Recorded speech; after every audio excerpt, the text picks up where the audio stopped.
Mambo vipi? Karibu katika channel yako pendwa ya Feaboy kwa update zote kuhusu ajira, elimu pamoja na mbinu mbalimbali za kuweza kutengeneza pesa kupitia simu yako ya mkononi.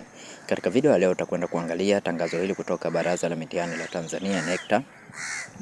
Baraza la Mitihani la Taifa Tanzania linapenda kuwajulisha watu wote wanaotarajia kufanya mtihani wa kidato cha 4 CSE na upimaji wa kitaifa wa kidato cha pili FTNA mwaka 2026 kama watainiwa wa kujitegemea kwamba usajili wa watainiwa wa kujitegemea umeanza tarehe 1 mwezi wa kwanza 2026 hadi tarehe 28 mwezi wa pili 2026. Ada ya usajili katika kipindi hicho ni shilingi 50,000 kwa mtihani wa kidato cha 4 na shilingi 10,000 kwa upimaji wa kidato cha pili.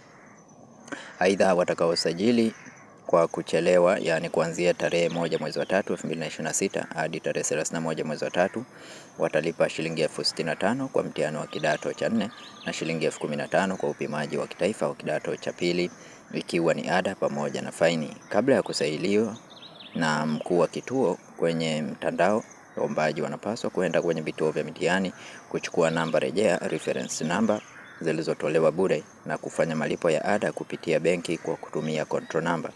Ufafanuzi kuhusu utaratibu wa hatua za kufuata katika kutengeneza control number na kujisajili ulitolewa na mkuu wa kituo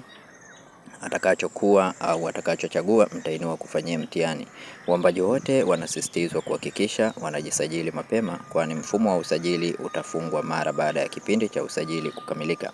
Na channel yangu ni channel ya Feaboy na mimi ni Feaboy. Karibu.